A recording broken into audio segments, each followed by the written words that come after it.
Okay, we're going to get started. Craig is off gallivanting somewhere, so he asked me to step in. So I guess we'll start the normal way. Is there anybody new to HUPS? No? Okay. Yeah. Who's been here the longest? Henry, probably. Henry, yeah. Has anybody been diving? Nobody's been diving? Kind of new? Tell us who you are and introduce yourself. Oh, Joy. Oh, hello. Like my candy. Just a second here. Second. Give you this. Oh my gosh. We're high tech here. Ooh, I'm a celebrity. Hello, everybody. Some of you have known me a long time and some of you have not. When I was with HUFF and HUPS were like brother sisters, I got to see some of y'all. So I've been diving for quite a long time, rescue certified, and yet I have not been diving in like 10 years. So it's time. And I do not do photography, but I love to dive with those of you who do because I love to play with the critters. So, hello. Anybody else been diving? Nope. I think it's tough for me to figure this out. Since the last meeting, was the last meeting before HUFF or after HUFF, or I'm lost. We had one.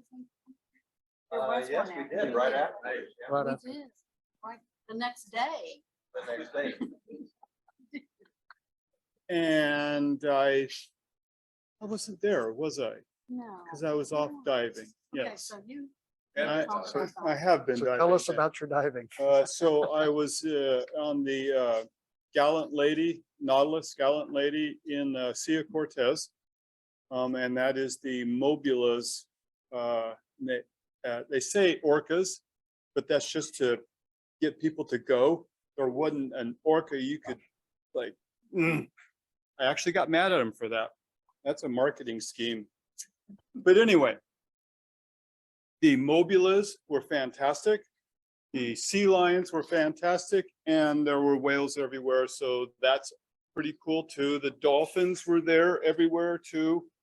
But, you know, swimming with dolphins and whales are two things that typically it's very difficult to do because they see you or hear you jump in the water and they're like, okay, I'm going over.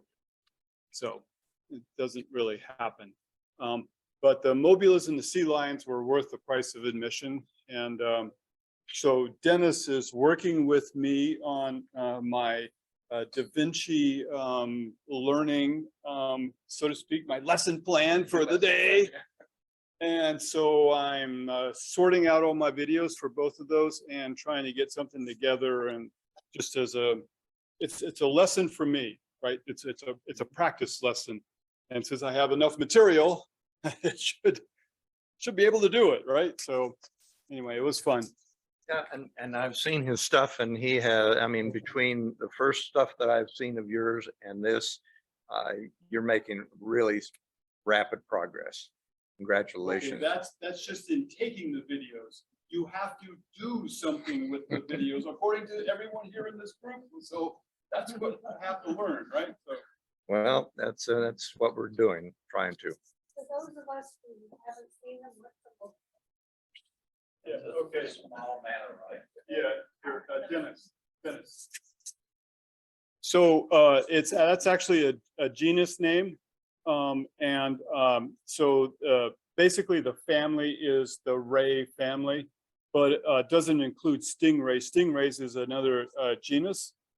So it's they're rays, and they actually, you know, for all intents and purposes, if you look at one, you will think stingray, just a big one, a big stingray, shall we say, but they're not stingrays at all.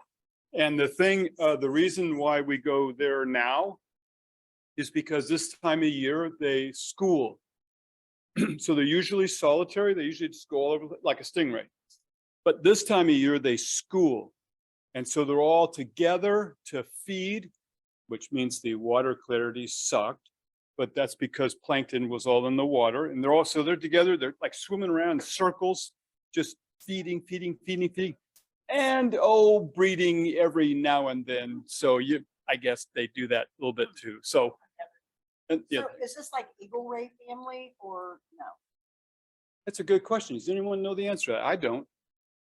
Isn't this the one that they have the photos when they're jumping out of the water? Yes, I have a number of, in fact, I have minutes and minutes of them. And that's actually an interesting topic too, because we're all, the question is, why do they jump out of the water? Why does the chicken cross the road? Okay, so the answer apparently is, according to the best minds, I guess, who have been studying this, I think, they think it's the males jump, and they'll jump up, they get like many feet out of the water. And then there's just, wow, it's like a slap, and you just kind of go, oh, that must hurt. Well, they do that on purpose. The ones that make the biggest slap, biggest noise, it's like, okay, I got it together. Yeah, I'm good for breeding, So I got an answer. The eagle rays are part of that family. got They it. are not in the ray family. Okay, there we go. Yeah, and I think, don't the Maasai do something like that too, Okay, anybody else been diving? Okay. Officer reports. I see Frank is not here. We don't have any treasurer here. Nobody to tell us about Bon Air if here. Okay, Betsy, you were gonna talk about something. She couldn't go to the Yeah. Just wanted to say that we started the spring video contest a couple of days ago, June 2nd it started. What's this, the 5th? Okay.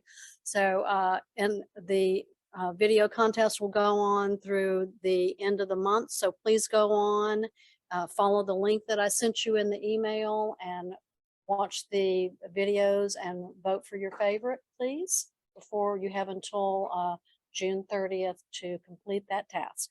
Thank you. For next year?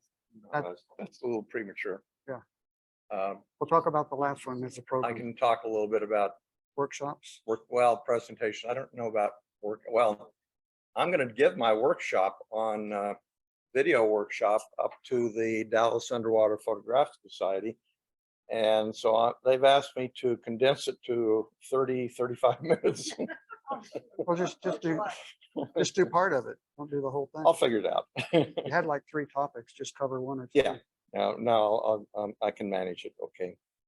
As far as our presentations are concerned, next month, just after we get back from Cuba, we're going to be doing a show on the Northern Gulf. And I've been working on it, and Andy's going to be talking a little bit about the fling. Hello, Andy. Hi there. And we have a Matta's Frolicking, a very old bunch of video that Jesse did back in the 80s. And the way that Matta's and people interacted back then are not the way they do now. And I think it's really fascinating. We also have a presentation on the birding that we do off of the fling, which is a new thing that they do. And we have about a 12-minute presentation that was recorded by the backyard bayou of Jesse. And so that's got about 12 minutes on that. But Jesse's been sending me a lot of photographs on the various and sundry banks out there, Geyer Bank, and a lot of things on the flower gardens, and I'll be adding some things. So it's going to be kind of a lot of this and a lot of that on the diving in the Northern Gulf, and also other things in the Northern Gulf. Okay. Anybody else have any other topics like that they want to talk about? No, small group. Any other business?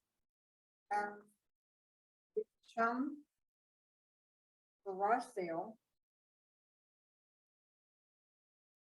Trying to find the date. No, this isn't gonna help. Don't forget the Chum garage sale is coming up. I don't have the information at hand. I believe it is going to be in early July or mid-July. So if you have any equipment that you want to sell, or if you're looking for something, of course, just like Bay Area sale used to be, all kinds of good stuff. It's going to be there. And apparently there is a vendor, I think from Mexico, or that had bought a slew of brand new stuff that apparently was not able to take to Mexico to sell. So there will be a lot of new stuff as well. The date and an ad for that yard sale is in this month's newsletter that was just sent to you this week. So you can look at that and it'll give you the contact information and the address and date and so forth. Javon, do you by any chance know the date? Because I know you've got it in the Leonard Finn's newsletter. June 17th. June 17th. Okay. At City Acre Brewing. Okay, so it's a couple of weeks away. Yeah. Mhm. Okay. Anything else? Okay, this is the time when we do a gadget of the month. Pee-wee, I heard you might have something, or do you not? We have a backup if you don't. Unmute to talk. He does, but we can't do it on over the phone, over the Okay. computer. Okay, Okay, we'll do it next month. yeah, do it next month. Okay, who was the other one? Justin? Justin, I don't know if Justin got my email or not. Justin, do you have a gadget? Anything, a gadget you want to show? No, I don't. Sorry, I'm still on the Okay. road. Okay, that's okay. I have a But I'm here. backup. Not- So We're not I getting have through. several things. Yeah, we're not, they're not coming out through here. Oh. not That's coming up. okay. Okay, okay. we'll You figure got that. the gadget. Okay. So I have several things that I can talk about. One of these is one that I saw Justin had, and I really like it. It's underwater name tags. Get closer. Get Okay. closer. Underwater, so it's scuba name tags, and it has little scuba flags, and you get like a lifetime supply of these. I put one on everything I own, and I still have this many left over. I label So I it's a label lot of them. everything Little- except You my have all body. different sizes, and they're really good. I've been through dozens and dozens of dives with these things, and I've only had one ever come off. Wow. They're pretty inexpensive. The only problem is you have to send off and get them and wait like a couple of weeks, 2 or 3 weeks to get them back. Don't order them the day before you're leaving or something like that. But they work really well, and they're all kinds of sizes. I have it on every lens, every charger, everything. I have one of these things, and so they're really neat. But you can't Google if you get on Amazon or something and search for like waterproof stickers or something like that. They give you something totally different. They're scuba name labels or something like that. You have to put the word scuba. Yeah, for scuba diving. Newsletter. Yeah, I'll have to see what it is. But yeah, if you just get waterproof things, you get things to put on your clothes to go, so they go through the laundry, stuff like that. And that's the one downside of these is they don't stick on soft stuff. So like a wetsuit or something like that, it'll just come right off. And I tell you that it's just hard thing. On the BC or something, if you can find something hard where you can put it on whatever's hard. Javon was holding something up that looked like a gadget. Oh, you have the name. It's the name tag. He's got them on there. Yeah, they work really well. You can get them from Amazon. And No, she's muted. We just don't have people going through the speaker. Just a second. We need to get you on the speaker here. Yeah, I put them on all my stuff, and I sometimes put them on other people's stuff also, and then it becomes mine. You put yours on their stuff, right? I've gained a reputation of doing that, unfortunately. A lot of people have stuff that looks like mine. That's called being a pirate. I don't know. Okay, well, We'll work through it. So I have a couple other things. Whenever you charge stuff, you have lights and strobes and cameras and phones and everything to charge. And there's so many things. And if you get a strip, they put the plugs just as close as they can get them. And if you have anything that has a big enough box, it overlaps 2 plugs. So it takes 3 spaces to plug one thing in. This thing works great. Okay, it has plenty of room. You plug it in. It's a big, heavy duty cord.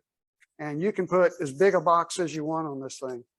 And it plugs in. And I have after a you're couple of done with these. it, you can use them to milk a cow, right? Yeah. So if you have a two outlet plug, you plug these in and you can charge 8 big things at once. So that's like 2 strobes, 2 video lights, 2 camera batteries, and cell phone, and still something left over. That is called what? It's called a squid. Where'd you get that at? I think I got it on Amazon. But Don't they it's have really- some that have the USB or the chargers for cell phones and I don't stuff like that? do all that. Because most of the ones that do the built-in USBs, they're Mhm. very low wattage. oh, Yeah. And so I like to buy the big heavy duty charger Okay. so it'll charge fast, 25 watts. Martin, you should be aware that the name tags come out of Ukraine, so they may take a while. Because it's around the block. Yeah. And then you've got USB plugs also. mhm. Yeah. So the other thing that really, one of my pet peeves is you get there and pull out your cords and they're all tangled up. You got 100 cords that are all twisted around, and I'm always trying to find some way to keep them together. And I've tried rubber bands, I've tried twisties, I've tried tying them, and all that stuff breaks.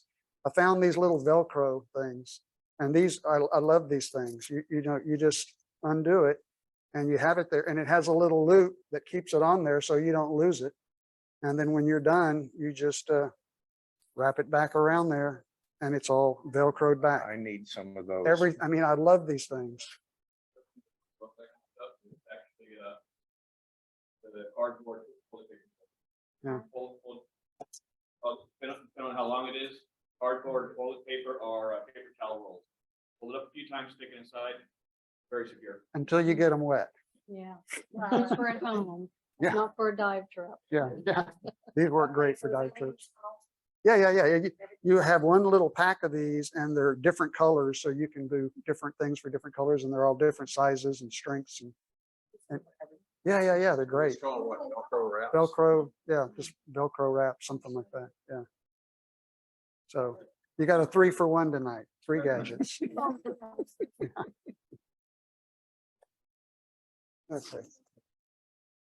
It looks like Joe has got the same thing over there. Joe, It's not showing up very good on my monitor anyhow, but I've got one, they just call it a spider. And it basically goes from a single plug, which is disappearing, a single plug on one end with 5 on the other end. okay. Squid and some spiders. Okay, Okay, what's next? so now it's the program time. So, Aware that the scuba name tags come out of Ukraine, so they might take a while. They come out of That's Ukraine. hilarious. That's hilarious. okay, Betsy, you want to talk about the program? Our program tonight is our wrap-up show for the HUFF. We had Paul Cater Deaton, who every year has brought his big video rig and interviewed various people and gone around and videoed the event. And he put together a really nice video of this year's event for us to show tonight. And then David Lenderman and Justin Wallace put together a slideshow of all of the stills that they took, because they were both wandering around taking stills of the event. They probably got in your face, and everybody here is in this movie and this slideshow. And Justin brought his drone, and he droned the outside of the theater, and he also droned inside the theater with our There it is right there. there he is. Okay. So I didn't know he was doing this inside the theater until I was sent this movie, and it's really cool. It has our friend Adriana, who was running the show, sitting right in the middle, and I don't know if Adriana was supervising you, Justin. She was very Why calm about it. she I was told her, I was like, there. it's gonna blow your hair a bit, but it's gonna look good. Anyway, so we're going to watch that, and then we're going to watch the judges' top 10 picks. We had the audience vote for the main winners of the show, which everybody, was recognized, and those are the recognized winners. But there's a different set of winners for the judges' picks, because the way the shows are chosen for the HUFF is that we have 13 judges, and we all go in and we rate the films all year long. We looked at a lot of films, and we have to rate them, and they get a numerical score. So these 10 films got the top 10 scores of all the films that we watched, and they overlap the audience vote quite a bit this year. In past years, they haven't overlapped the audience vote that much. But this year, they kind of did. Not completely, though. So there's some in there that you will see that. Is that like a Rotten Tomatoes thing where the people that watch it versus the critics, the votes are very different sometimes? Well, we know what our audience likes. Our audience likes cute and funny and sweet and, that kind of stuff. They like furry little creatures and doing funny things. And the judges sometimes like films that are technically good and well made. So And sometimes there's an overlap. sometimes there's an overlap. Okay, so now are you about ready to Yeah, I'm gonna- roll them? Okay, I'll slides. Okay, thank you.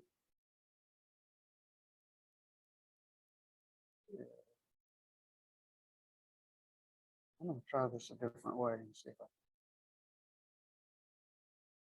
okay, we're gonna show.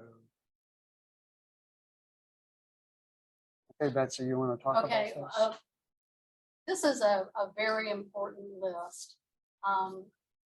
I meant to get this in the newsletter and I just totally forgot about it. I'll put it in next month's newsletter so the people who aren't here will see that they are recognized. But the people that were kind enough to go in and buy the whale shark package tickets, which is a sponsorship ticket, pay over and above the regular ticket price for the whale shark ticket as a sponsorship for the pub. We really appreciate them, because just this list, and I don't think you've got. Yeah, there's you- two more I in don't the think bottom. you're showing the whole thing, Martin. I think it's Well, covered up. There's some more at the bottom, but the people that bought these tickets, by buying the tickets, this list of people actually paid for one day's rental at match There for you go. us. There we It go. was that much money. Greatly appreciated. Really? Okay.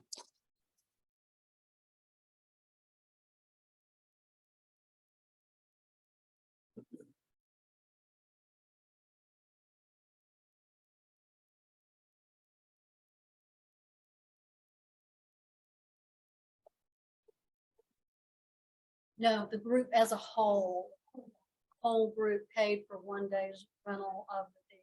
It's still amazing. It is. that. Yeah, it is. I think Amazing. we should. Yeah.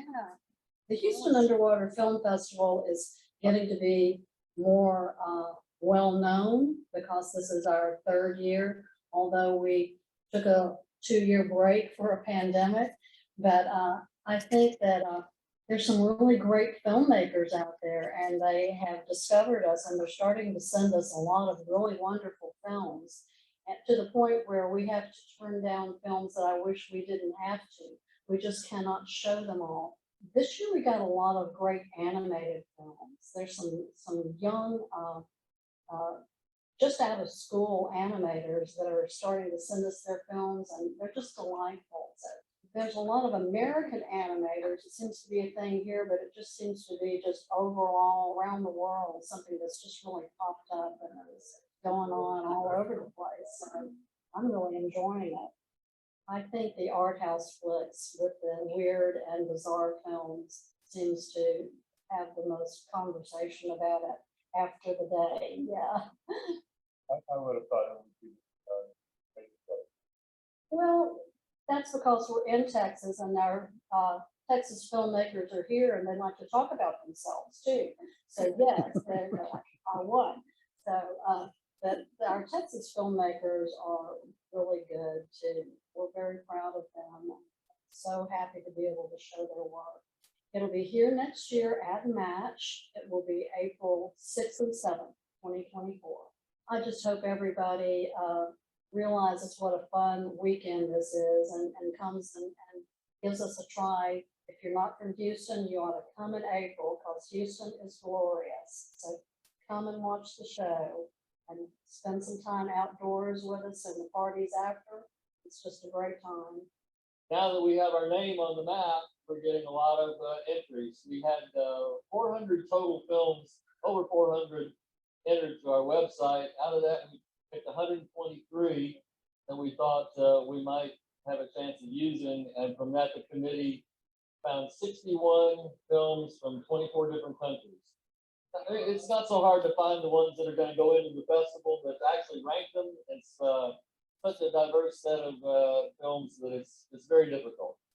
Justin Wallace was actually a first-time film entry. He had a very clever tagline. He called it the best mucking dive ever. That just kind of caught the audience's imagination, I think, and really a clever dialogue, some beautiful film. And of course, Dennis Davenport is a perennial winner, and he had a beautiful film on nudibranchs. It's so gratifying that this has grown beyond something that was just the Houston Underwater Photographic Society.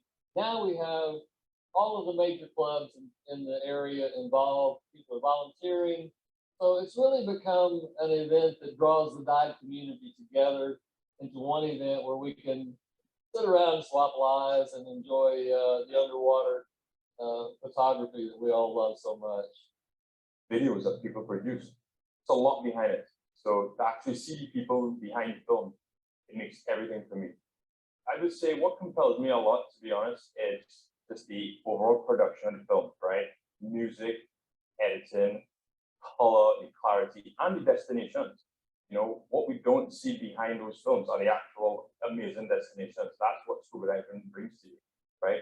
You can go to places that are not necessarily on the bold typeface of the Rand McNally, map, and never even think that below that blue, or on the foothills of the mountain where it meets the sea, it's just an absolute spectacular place to dive.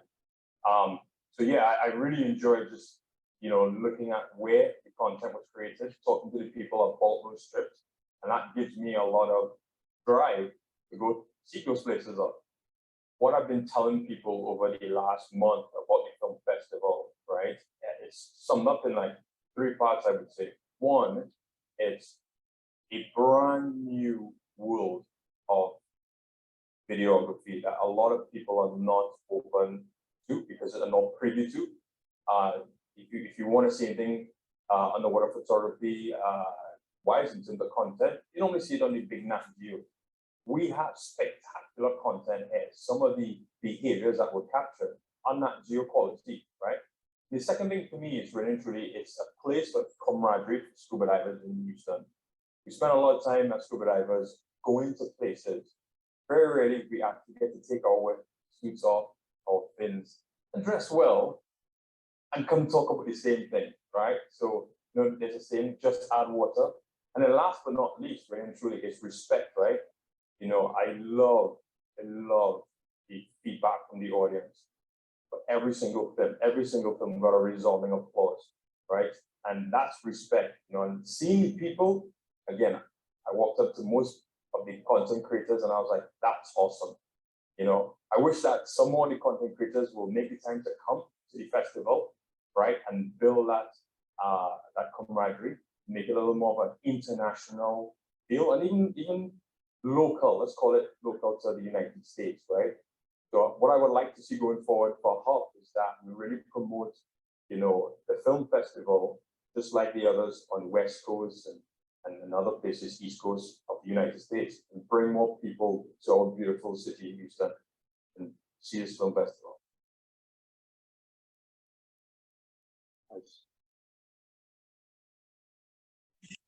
Hey guys, sorry, but we only seen Martin's desktop. We seeing Martin's desktop? Oh, Yep, I put it in chat. Just his desktop. I mean, I've seen the video, I've looked at it and liked it, but only his desktop. okay. We can, must have been paused for some reason. Okay, I'll tell you what I'm gonna do. Murphy walked. Yeah. Okay, I'm gonna go back to the way we normally do this. You want to watch the whole thing again? No, I've watched it. I don't know who else on Zoom hasn't looked at it. I've watched it and liked it and subscribed, so I'm good. Oh, okay. Okay, You guys. I'd like to be able to see it. yeah, See it by going to the up. Right. Hasn't been yet. But I will put it, links to it in the next newsletter. And then put it in there before this. Are you seeing it now? Yeah, that's me. Yes. You're now seeing the Yes. full screen. yeah, there was something not set right. Okay, do we want to watch the 6 minutes again, or?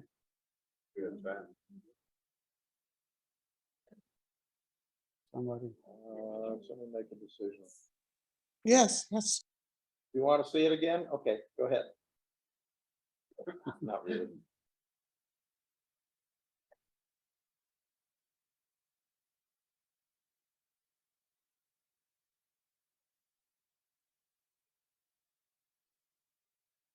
yeah, where's the on button exactly?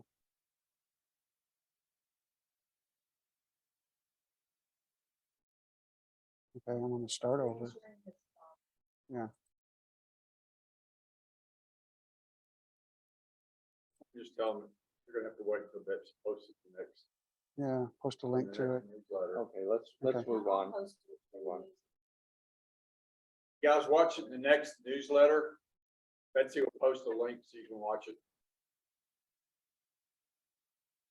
Okay, so we're doing the, oh, did we show the David show? Yeah, David and So let's Justin. make sure that's- Okay, it says it's paused again. Okay.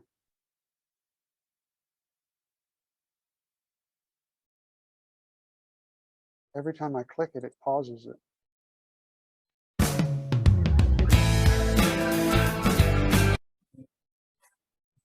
Okay, wait a minute.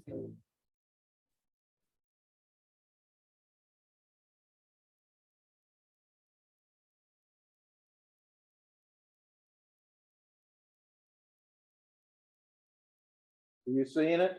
Okay, I'm gonna try this a different way. No, No, No. nothing here. They're not seeing it. I'll do it a different way.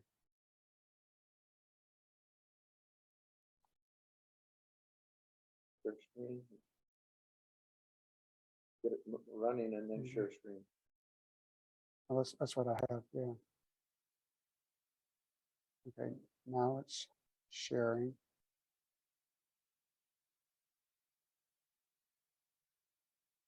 Okay, do you see it now?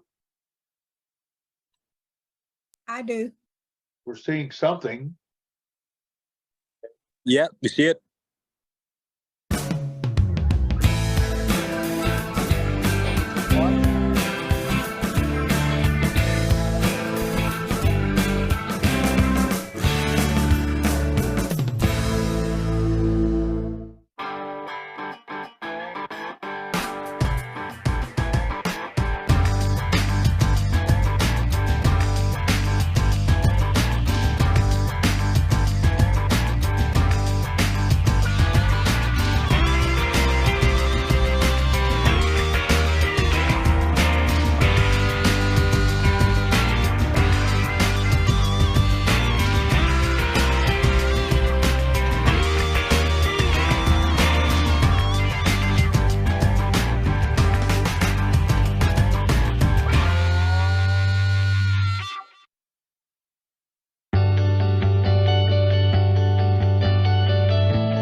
Yeah.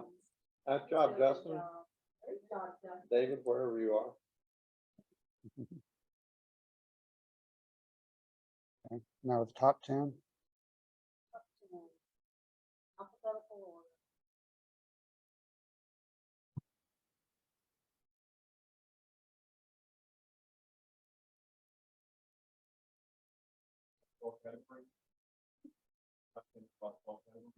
Yes. And highest rated by number. Judges.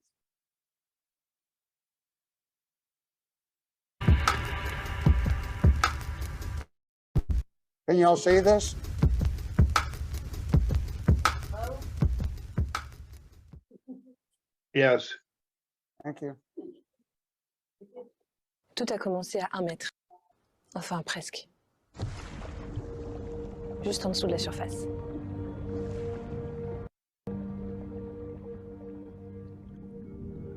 Ce monde qui l'a toujours fasciné.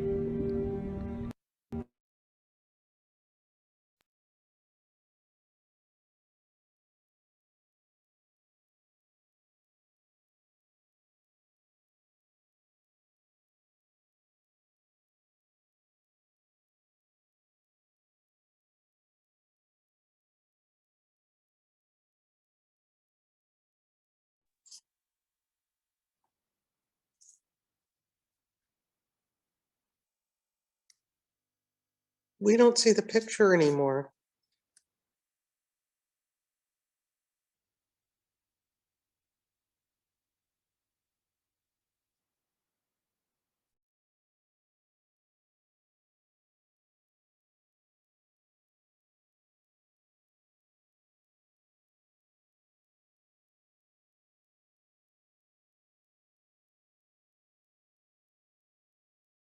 There's no video.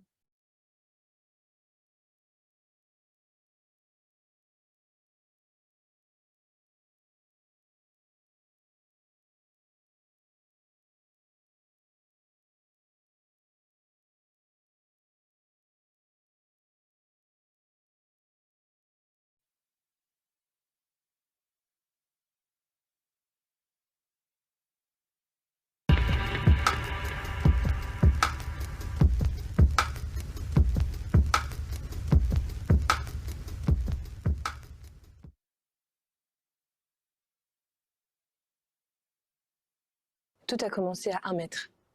Enfin, presque. Juste en dessous de la surface.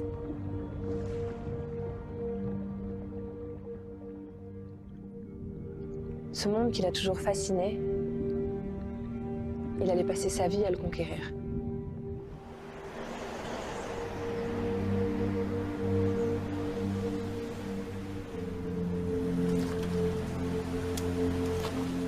Et pour résumer cette vie, je pense à des chiffres.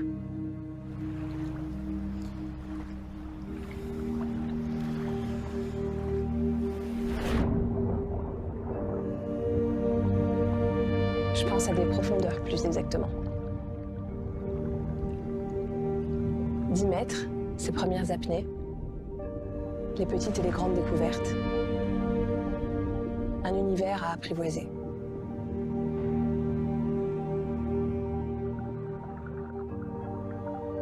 À 20 mètres, il pouvait devenir invisible et passer des heures à chasser.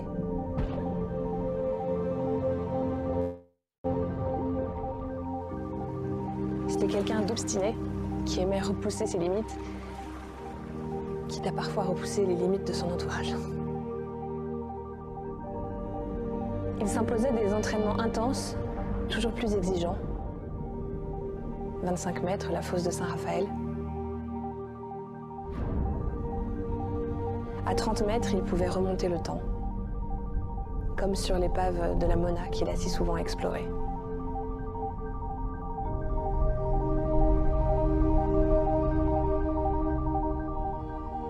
Et puis, 13 mètres. C'est sûr, il s'est passé quelque chose.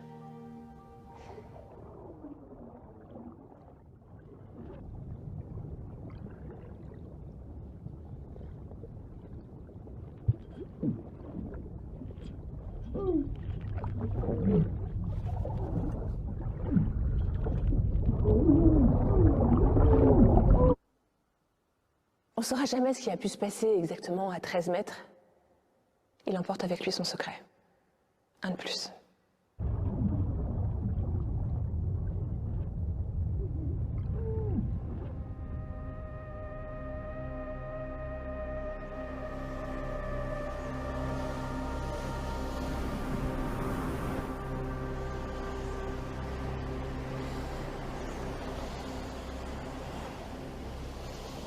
Je me souviens juste de l'avoir vu rentrer, ranger son harpon au fond d'un placard et me sourire. Il a plus jamais retouché à son harpon. Et ensuite, il a consacré toute son énergie à 13 mètres. Cette ONG pour laquelle le monde le connaît.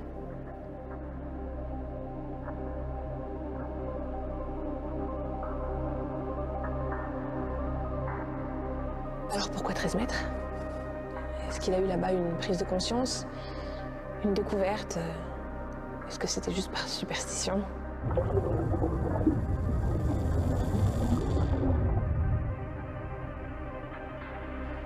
Peut-être un peu tout ça à la fois. C'est ce que j'ai envie de croire.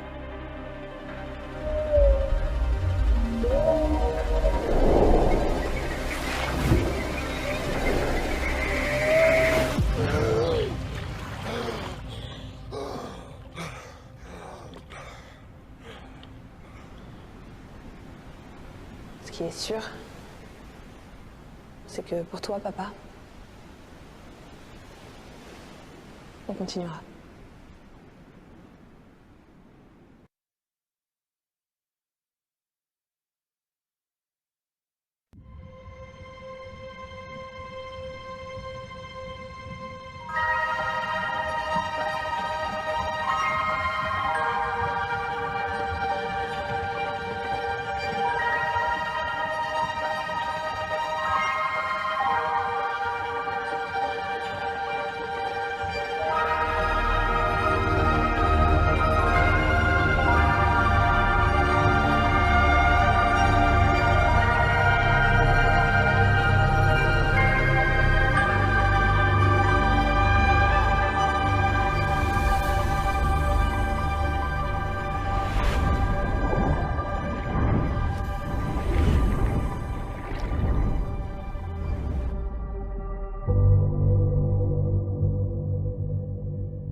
Until now, I think I diving more than 20 years. So 21, almost 22 years. I still love it.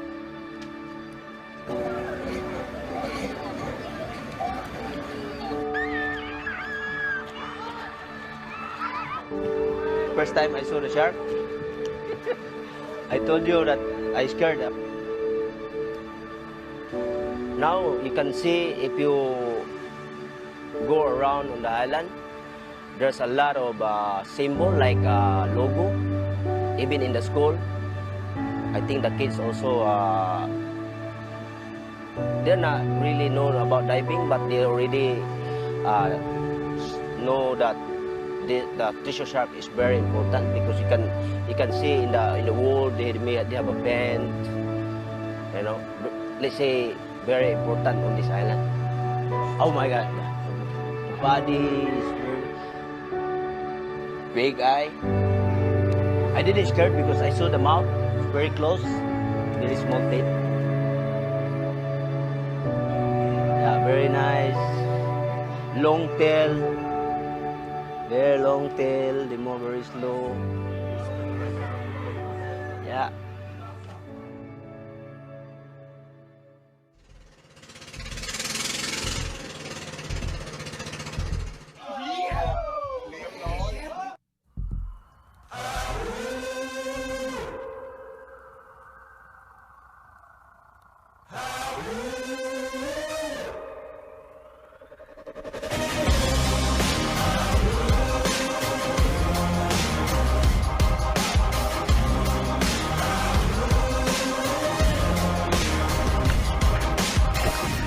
Don't see the danger, don't feel the pain.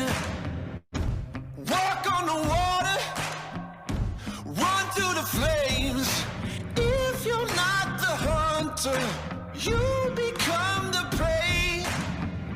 'Cause nothing is sacred, and no one is safe. We're in the wild now. We're in the wild. We're in the wild. Nowhere to run, nowhere to hide. We're in the wild. How far can darkness dress in? We'll have to fight to feel again. Who ever thought it'd be like this?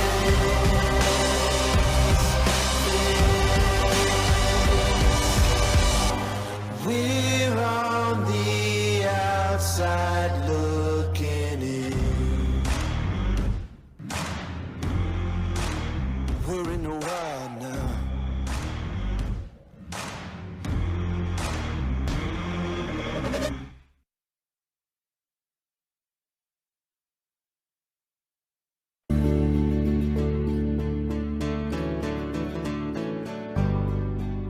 Why do you suppose are we so fascinated by nudibranchs?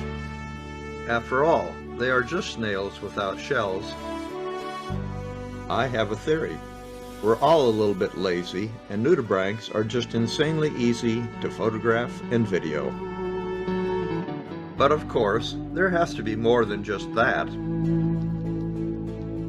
They come in all different colors of the rainbow, and that has to be a lot of the attraction. Purple, yellow, white, pinkish purple, and a little bit of everything.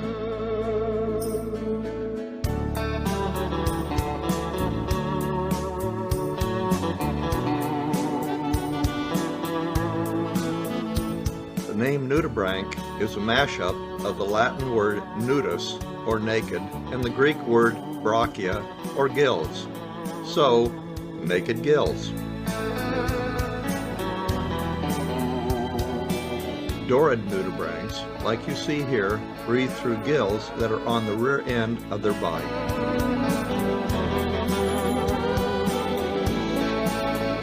Aelid nudibranchs breathe through finger-like appendages on their backs. Nudibranchs have several sensory organs.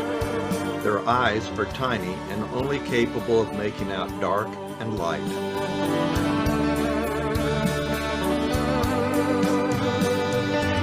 They have cephalic tentacles on their head that are sensitive to touch, taste, and smell. Rhinophores on their heads, shown here, detect odors. Shape-wise, nudibranchs vary widely from simple to complex, just plain trashy, or even things inspired by Rube Goldberg.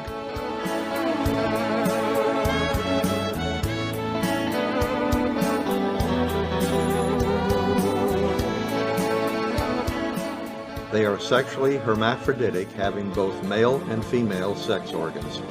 Courtship starts with a slow dance, ending up with the two side by side, facing opposite directions. Fertilization of both occurs simultaneously. Afterward, they both lay a large, ornate ribbon of eggs.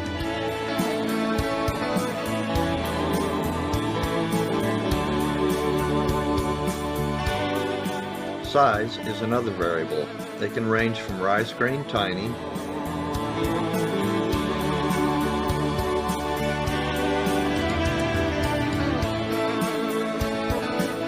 to foot-long Spanish dancers.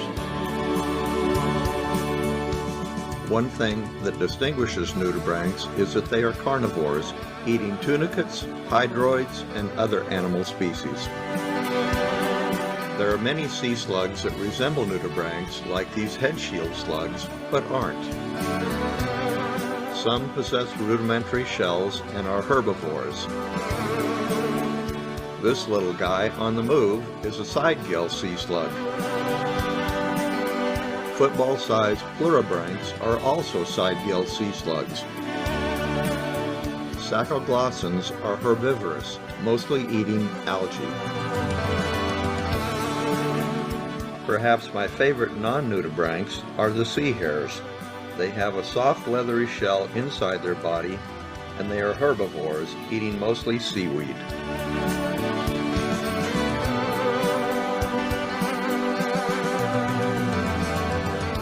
Flatworms bear a passing resemblance to nudibranchs, but they aren't even close from a taxonomy standpoint. But still, they are colorful and pretty cool.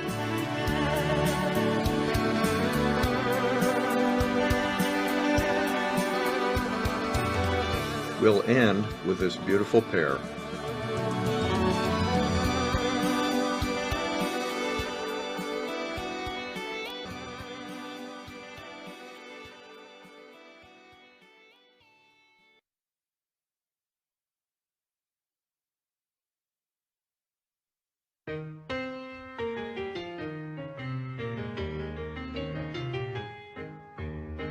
Octopus encounters are usually strange in one way or the other.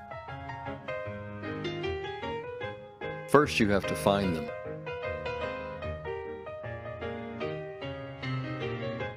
It's easy to swim right by and not notice them like I did with this algae octopus. Algae octopus are masters of camouflage, but what he did next is totally bizarre. I filmed this scene 5 years ago, and this is the only time I've seen this type of behavior. The hide and seek behavior at the end is typical of octopuses, and it's what we love about them. They are so smart. Usually octopuses just glide over the reef and snatch things to eat every now and then. But the mimic, the long arm, and the wonderpuss can imitate other animals as they swim. First, he imitates a flatfish like a flounder or a sole, and then a lionfish. Here, his front arms imitate a sea snake. But the algae octopus is doing something totally different. I researched it, and I found a 2005 paper that described bipedal walking in algae octopus. This is it. That's a good trick without any skeleton or opposing muscles. Then I learned that there's another walking octopus from North Sulawesi. The coconut octopus likes to hide in shells, but just about any hiding place will do. A cigarette box or even clothing of small shells and trash are just fine.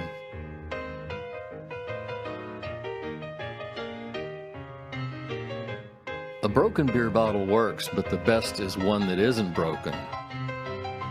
Just the thought of squeezing into that bottle gives me the creeps, but I don't think I've ever seen a happier octopus. The goby doesn't seem too happy about it, but I guess he gets protection.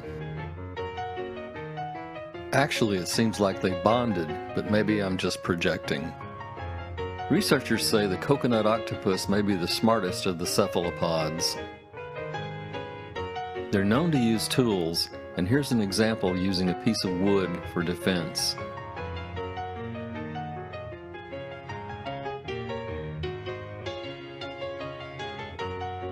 And here are a couple of individuals walking. They do it differently from the algae octopus. Maybe the most unusual octopus encounter is with the blue-ringed octopus, famous for being one of the most poisonous creatures in the sea. The rings are usually faint, but they flash a bright blue when they become excited. Her camouflage can be quite beautiful and unusual. This is a very unlucky shrimp who's in the wrong place at the wrong time. Unlike other octopuses, she's very aggressive, confident that other animals know that she's dangerous. Now I'm happy to report some new science. Blue-ringed octopuses also walk, and in their own unique way. This is all very entertaining, but we should remember that for the octopus, it's life or death. On a post-pandemic trip to Limbe Strait, we saw a lot of octopus with missing limbs, and nobody seems to know why. Of course, it's one of their defenses against attack, and they'll regenerate the limbs if they survive.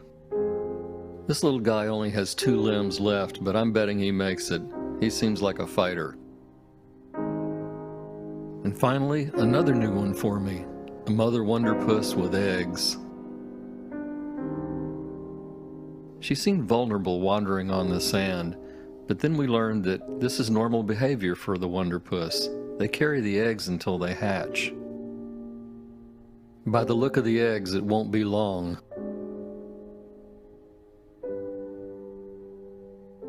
And what a good mother.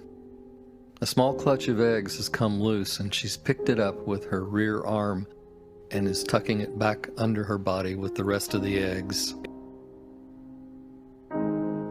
The only thing I can say in closing is I think we still have a lot to learn about octopuses.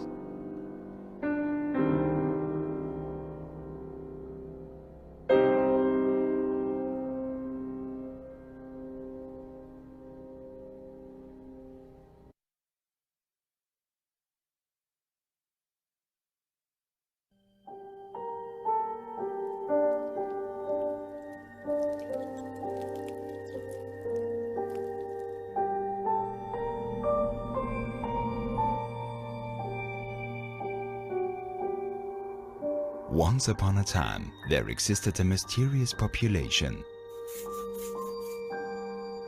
They lived peacefully and were hidden in the ocean depth, on the other side of a blue planet. They looked like creatures from another world.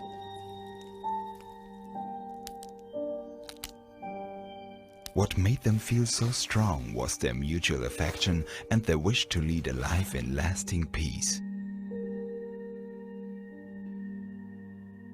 While some of them were keenly aware of their beauty, some other creatures lived a secluded life. Only a few rarely could see them. But this beautiful, ideal world was at great risk. Dark forces were emerging to destroy this prosperous piece of land, enslaving the creatures.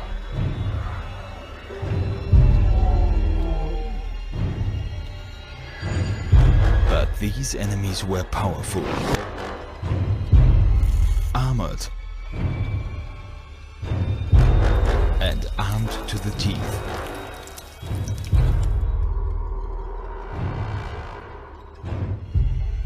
The armored warriors were moving closer and closer, and the enemy scouts were already positioned.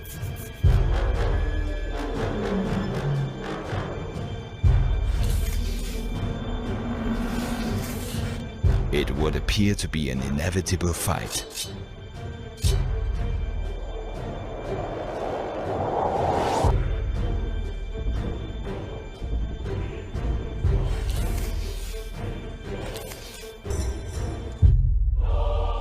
But in the end, loveliness and goodness always win.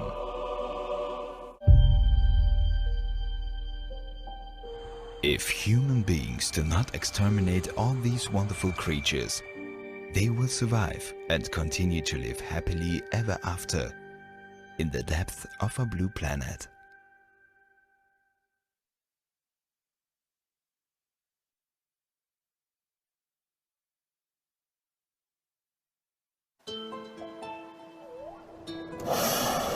Hello humans, that's me, Wallace. I'm a humpback whale and I'm 2 months old. I was born here in La Réunion. And that's my cousin, she's 2 days old. She's still white and will get more color in a few days. We gain 100 kilos per day eating mom's milk. That's my mom with me. You see how big she is? She's 17 meters long and weighs 40 tons. Mom and I love to dance together. And she teaches me how to jump. Hey, you're very small and you don't swim very fast.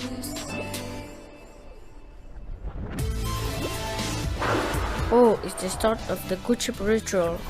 It will last up to 3 days. The big male will show who's the strongest. They will race, bump into each other, jump, and at the end, the strongest will be my aunt boyfriend. Mom and I will look at it from far away. I love it here. It's warm, and Mom let me come see you.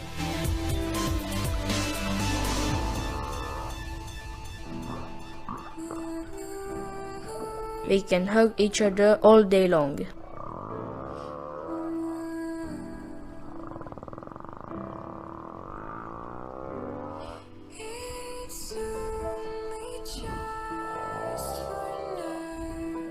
To breathe, we have to blow out the water and it can go super high.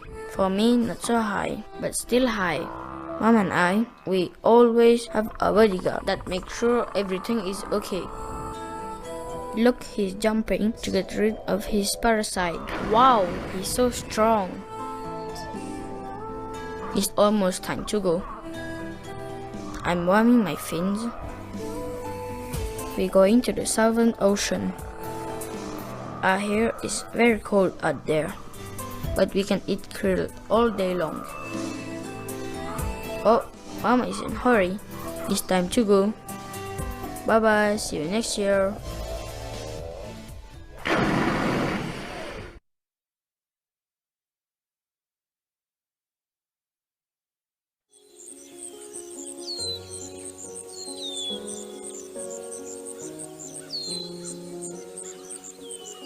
A very curious little boy named Corey used to wander in nature every day. There was always something to be discovered that attracted him. How the wind would carry a kaleidoscope of butterflies, and how the creek would guide a group of tadpoles toward their new home, or how the sky would make room for millions of stars. Everything about nature fascinated him. One day, Corey's parents surprised him with a visit to the aquarium. It seemed as if he had discovered a new meaning to life while looking at a school of fish swimming in the water. He was completely mesmerized by the exotic creatures he was seeing for the very first time. And as Corey walked to a giant tank, beluga whales approached him. While looking into each other's eyes, the little boy felt as if he could understand the white whales. He was now forever connected to this whole new world, the underwater world. Time passed since his first visit to the aquarium, but feelings he had that day never left Corey. Now a scuba diver, he immerses himself in the ocean and explores the world he knows he belongs in. A deep, undiscovered world With each dive, he sees something magical. Just below the surface, Corey meets a giant manta ray gliding slowly through the water, and a large group of eagle rays swimming together as a family. Looking into the deep blue, Corey sees humpback whales dancing around each other, and a blue whale peacefully swimming next to her calf. No matter where he swims, Corey always tries to find the connection that he once had with the white whale as a little boy. Years have gone by since that moment in front of that giant tank. Corey is now a renowned marine scientist who still holds close his love and curiosity about the underwater world. And with the help of his submersible, he now dives deeper into the sea than ever before. But he still hasn't forgotten his unique connection with the white whales. To this day, he has never stopped going to new places in this amazing world and discovering new creatures for the first time. The sea still fascinates him even after all these years. Corey represents a small piece of everyone, a beautiful feeling created by a unique connection that can lead to a lifetime of pursuing, exploring, and discovering. One day, Corey dives deep into an underwater canyon, and a familiar sound arrives from afar.